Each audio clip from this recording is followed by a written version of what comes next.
This episode is in partnership with Authority Magazine. Authority Magazine, a Medium publication, is devoted to sharing in-depth and interesting interviews featuring people who are authorities in business, pop culture, wellness, social impact, and tech. Using interviews to draw out stories that are both empowering and actionable. Authority Magazine believes that good stories should feel beautiful to the mind, heart, and eyes.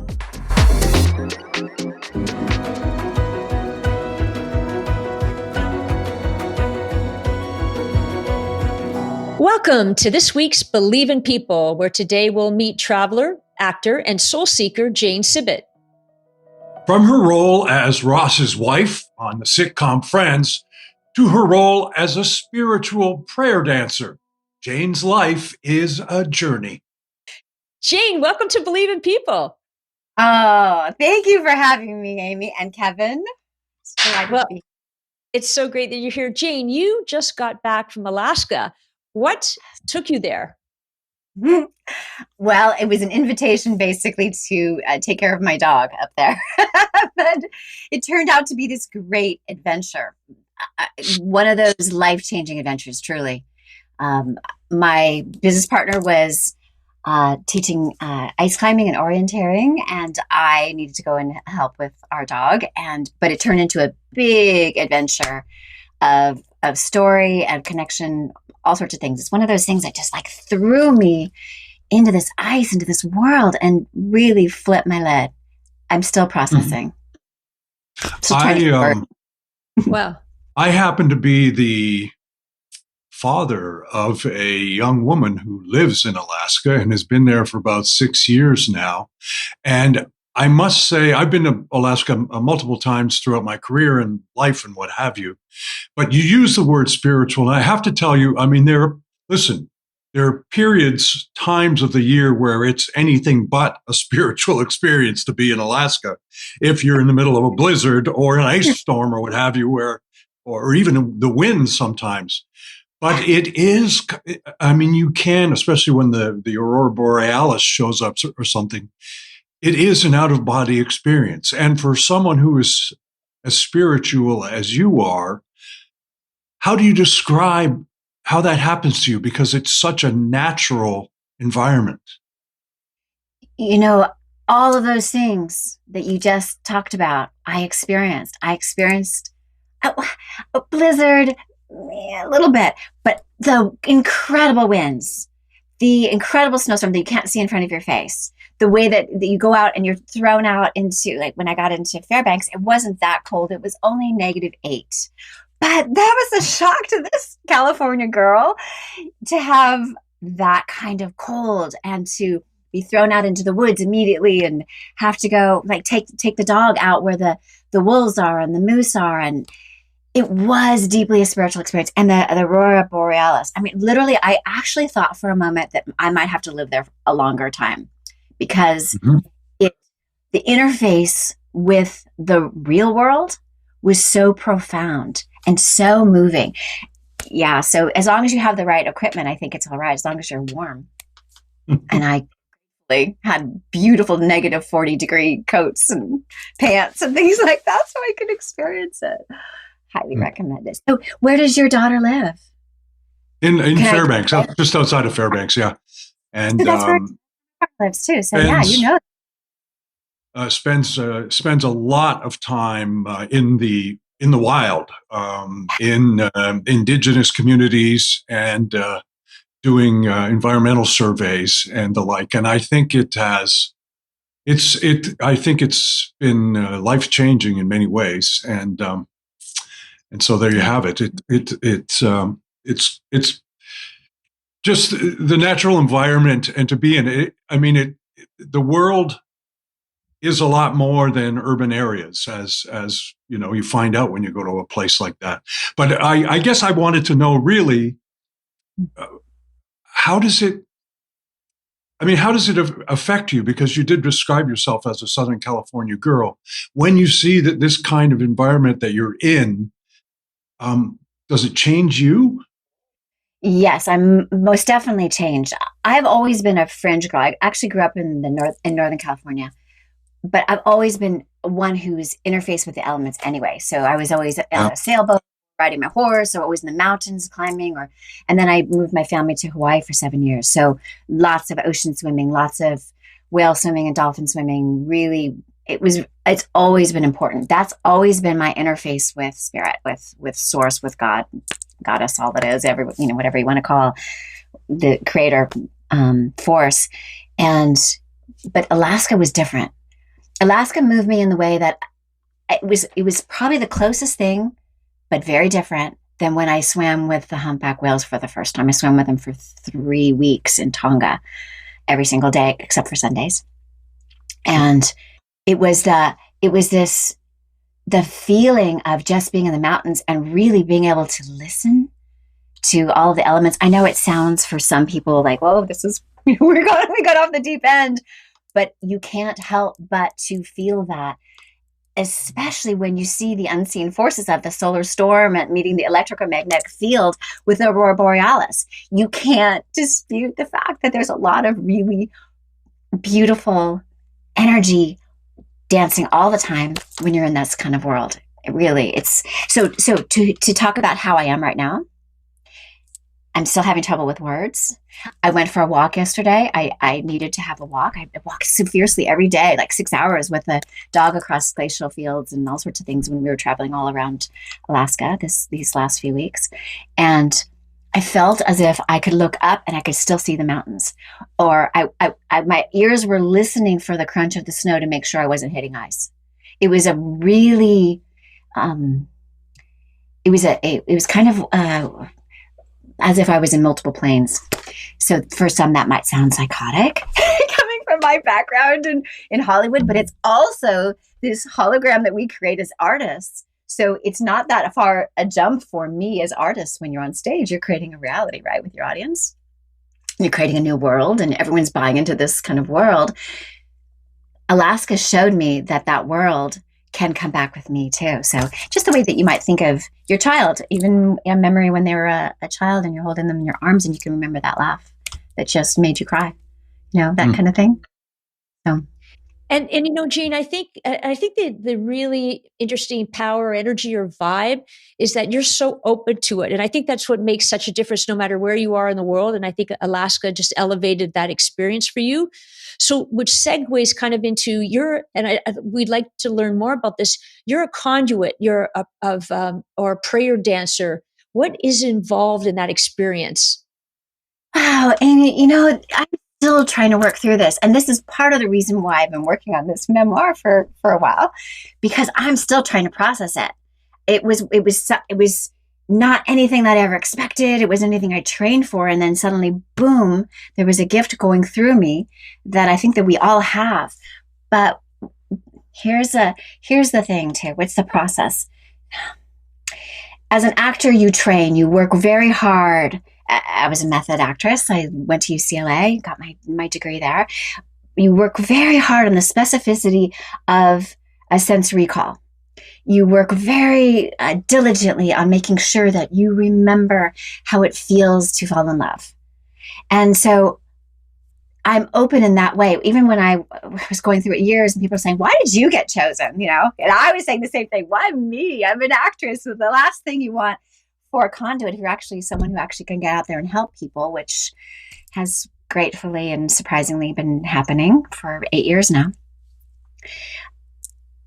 What I wanted to know was why an actress, and what I heard from Source was because you've already opened up that toolbox. You already know what it's like to be creating new sensations or joy or connecting with love through your craft. So you already know about these tools. And so I think that I'm in this new place now where I'm realizing, yes, we all can learn this if we all, I call it spiritual athleticism, that we all work more diligently on being aware of where is the beauty today? Like if you're walking down the sidewalk and you see that little weed poking through and there's a little flower coming out of that weed, and to take that and go, look at that tenacity.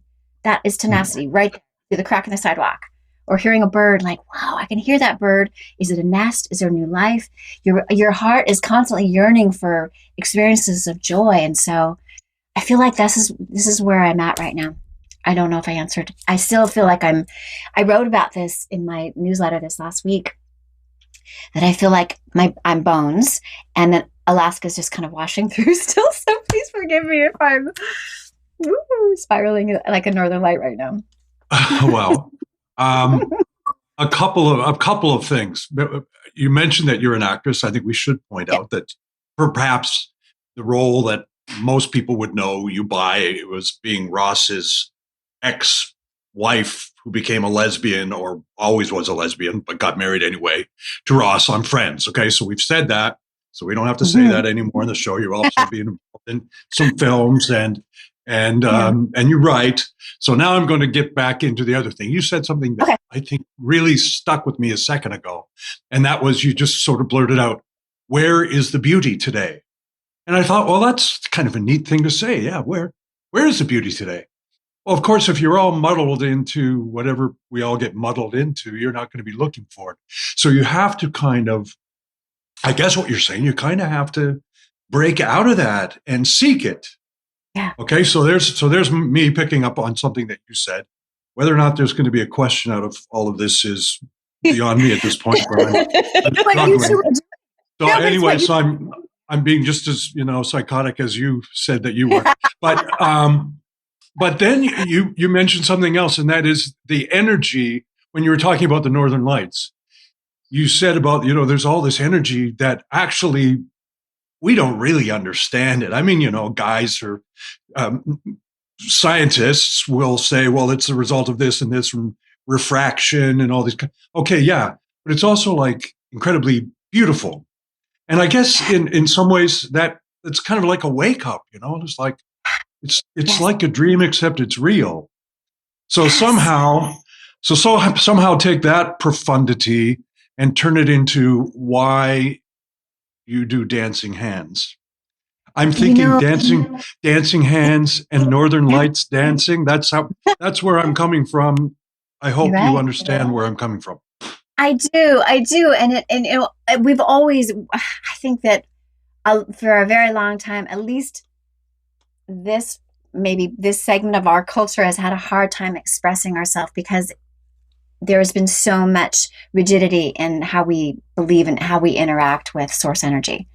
And source energy, and I also interact with the Pura Vida, which is all that ground. So we work together, the source and the grounding of the Pura Vida. That's the mountains and the ice and the snow and the ice caves, and the wolves and the moose, all of that.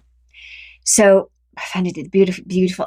I just want to go back to what you were saying also about believing in people. What an awesome title for a podcast. What an essential bit of medicine for our culture right now. And I just want to thank you first for creating this, because we do need this. We need great stories where we can believe in people again, because so many of us have been heartbroken and we have to pull it together.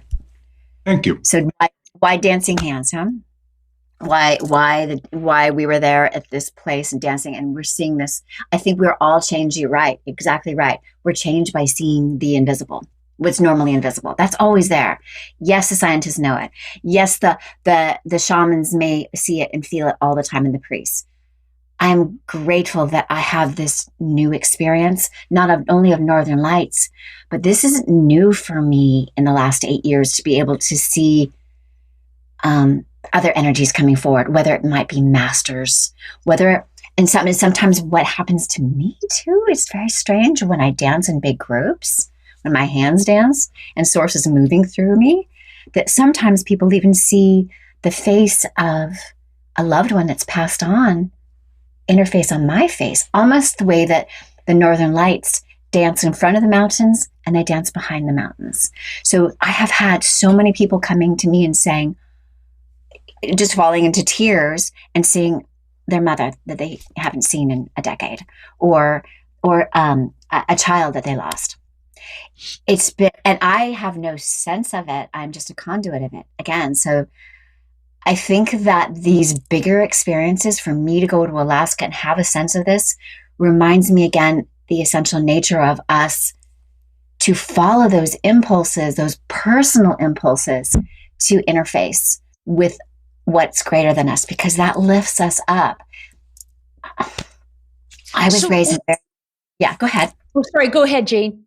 No, I was just going to say I was raised in a really traditional background, but there was some big thing that happened with my mom and the church. And I liked church because I got to wear my shiny little Mary Janes. And, I liked to wear cute my little dresses at age 4. And from that point on, when my mom suddenly said, we're not going to church anymore, I'm like, well, then I've got to find God. And so I'd climb up the trees and I'd go out in my rowboat and all these things that I would do to find God because I knew in my heart that there was something there. I'd always felt like this special connection. And, went from one church to the next and next and next. And, Southern Baptist, which is really conservative, but really cruel to Catholics, which are my friends, and this, there was lots of experiences where I saw even people when I came, to be on Friends and playing a woman who is the first lesbian marriage on television and seeing people from my past who professed to walk the walk of love and of what they'd been told Jesus was about, suddenly saying I was going to burn in hell. I'm like, wait, that's not the God that we feel in our heart.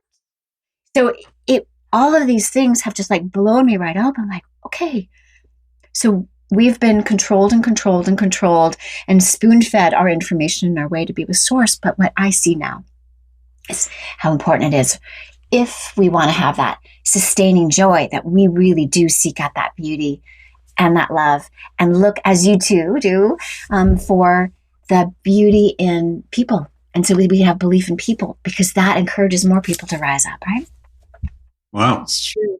And Jane, so for us mere mortals, and really because it's about energy and love and light, and you mentioned that we're all here for a great purpose, and you're reminding us that our light is for the best of our highest good. But what if for us, we're not sure what that is, or how do we capture it, or how do we know what our purpose is in order for us to use it for good?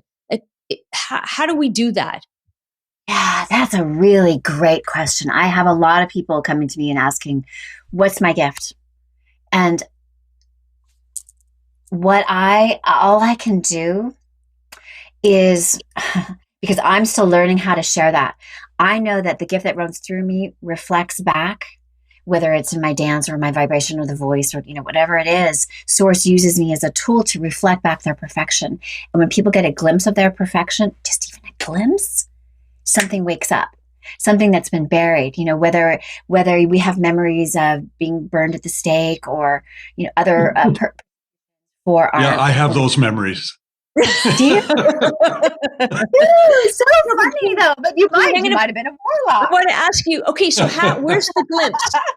This is really fascinating. Where's the glimpse, Jane? How do we find the glimpse then? What are we listening, looking, feeling for? Again, I say that this is, it's personal. You're looking for some light and recognition of your love and your beauty. So for some people, it could be meditating and just focusing on love. In workshops, I have worked with people who are not even writers, a lot of actors also, to work on this I love you exercise, which is really, it has this magic thing. Just even saying the words I love you seems to like crack open some kind of egg. And so I would perhaps, besides telling people, come on, come and join a circle with me and you're going to see what that's like and see what it feels like, because there's something that pops through. But if a mere mortal were just to read these words and not feel them in their heart, like have all these layers on top, I would say, do your best to get out in nature. Do your best to see, to nature is, I would say nature and sex are the closest ways to feel spirit. That ecstasy, I don't know, that's another right hand term, but the ecstasy one feels when they're having beautiful or making love beautifully, and in beautiful connection, that's also that kind of ecstatic experience that I feel when I'm with Source. So being in nature, walking in nature, spending time with yourself, breathing, unplugging, all of those things are important. And then community. I have found that when people are working, and this is why people have gathered together in churches and temples and synagogues and all of these ways that we've gathered, because we do feel that unifying force when we're working together. But you also have to be in a place where you are still completely focused on this heart, not giving away your power, but really, really looking for this interface. I don't know. Not everyone is tuned to this yet, but I think more and more people are realizing how much there's an inner yearning, at least to know, and not just right before they die, really to know why they're here on this planet. Do you know why you're here on this planet? That's a great question. Pass. I pass. I mean, obviously, perhaps it's even part of the reason why we do this podcast is that we're all looking forward to. We don't know where this journey is going to take us, but at least we can enjoy speaking to other people along the way. Because I've never really met anyone that I can't learn something from, and that's what we're doing with you right now. Can I ask you, Jane? And this is a podcast. I mean, you can watch it if you've got your YouTube on or something like that. But if you're driving in your car, you can't watch it. And we spoke about dancing hands earlier. Obviously, if you're listening in your car, you're not going to be able to see dancing hands. But well, I'm going to ask you to do a little demonstration and explain what it is that you're doing. I've noticed that all of a sudden, when Amy is asking questions, she's now waving her arms around, unlike, like she's never done before. And so you've already had it. You've already had an influence on her. So will you just do a little bit of it and tell us what it is and why, and listen in, everyone. Why? I don't know why. I mean, it's just this is how it first happened. So to go just a little bit into the story, I was producing for Healers and Helpers, and my hands are already dancing, and I don't have to do any preparation for it. They just start happening. But I was helping produce little mini documentaries, and then helping produce live events for Healers and Helpers. And then one named Abdi tapped me on my forehead, and I went down, and my hands began to move just like this, no instructions included.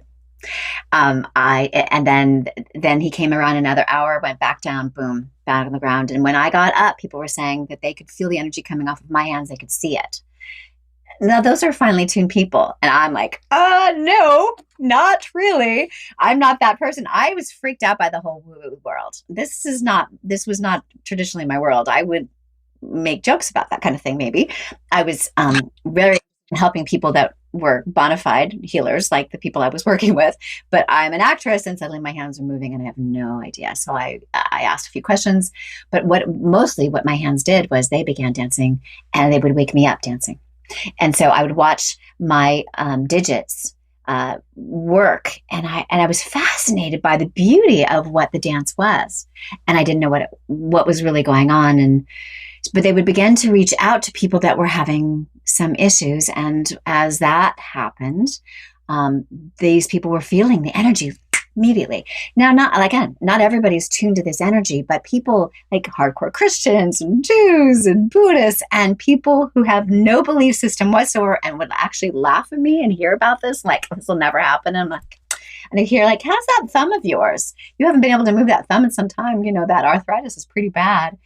And like, I don't believe in this. I'm like, well, what would happen if you actually just let go of that belief system that you don't believe in these things and just let it go and see, wouldn't that be cool if something really great happened here? And then suddenly, the arthritis was gone.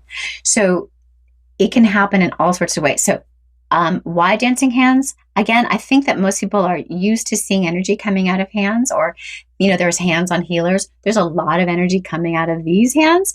But when I speak for those who are driving, some people might even feel it in the vibration, or they might even just imagining what my hands are doing. They can kind of see it. It's kind of hypnotic. Yeah, I'm not, I know that also, again, this is the old hardcore Christian, born again at one point too, and born like a million times over, apparently, would never believe in, or the crazy stuff where I would be dancing with people and they would start talking in what they call light language. And I'm like, please God, don't give me the freaky language. And then suddenly language started coming forward. I'm like, that's not light language, is it? Because that's freaky. Like, no, this is the language of love. So yeah, I'm like, oh, LOL, perfect for an actress that comes out of comedy. That's perfect. It's like there's constantly this dialogue running that they're using the toolbox, and the toolbox comes from comedy and the levity, and not to take any pattern of my past too seriously. I've made lots of mistakes. This is not a person who has been clean her entire life. I promise you this.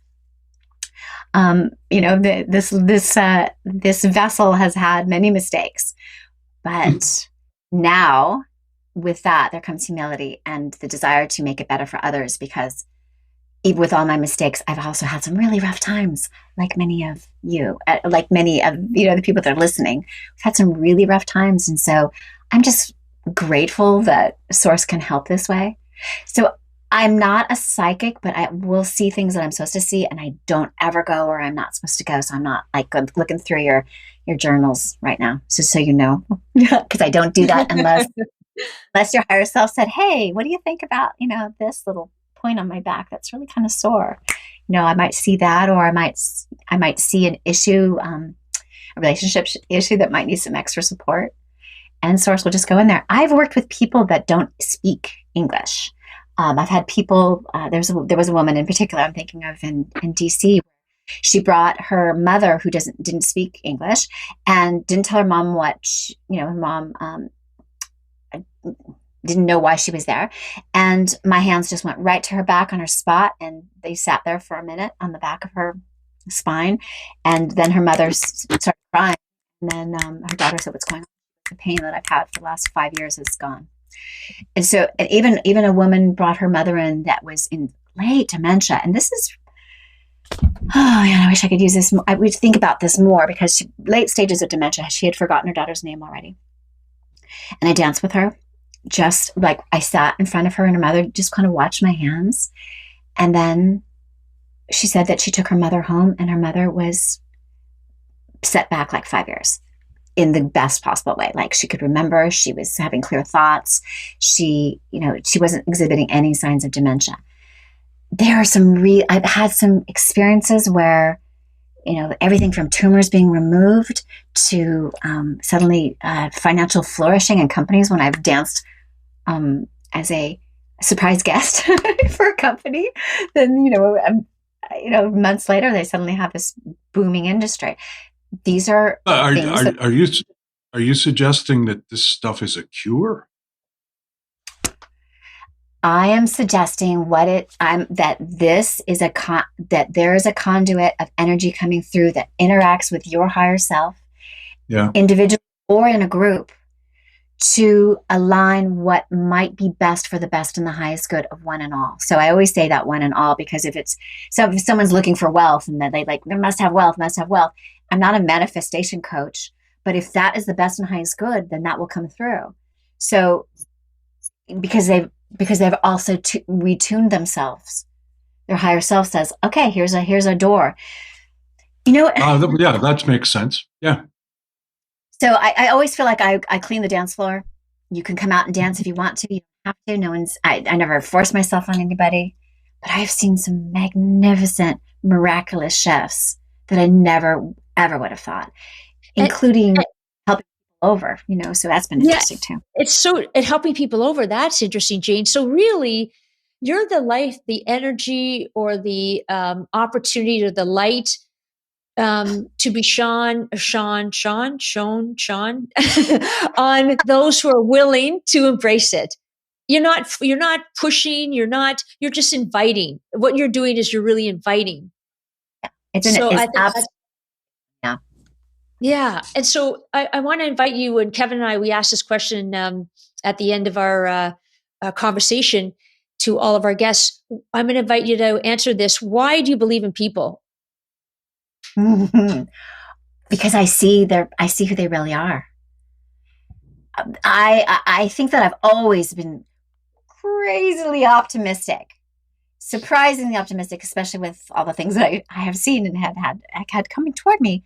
I believe in people because I've always known their essential nature is really love. And that's always been my through line in my work as an actress. And it continues on here, that I believe that we are essentially love. And if there is some break in that, it's because love was denied or love was locked up. But I believe that people essentially are love. And if you can remind them of that perfection, everything is possible. Everything is possible. So, yeah. Thank you. Thank you for sharing the dancing hands. Thank you for I can't stop. how inspirational dancing Northern Lights, dancing hands. And now that we're done, I'm going to venture out for a walk like you do, and I'm going to seek out the beauty. So there you have it. Thanks for being with us. Thank you, Kevin. Thank you, Amy. What a Thank joy. you, Jane. Really a pleasure. Bless you both. Well, Kevin, I am now going to look for that little sprout coming out of the cracks of the pavement and appreciate the fact that it was nudging or trying to express itself in some way. That's what I'm going to do. Well, as someone who spent his life blabbing on television and waving his arms around like a TV guy, I'm actually going to maybe spend a little time using my hands in maybe a gentler, more open way. And if you want to use your ears in a more gentle and open way, then subscribe to our modest little podcast. And you too can find that little flower popping up out of the cracks. Thanks for listening to Believe in People. See you next week. Thanks, everyone.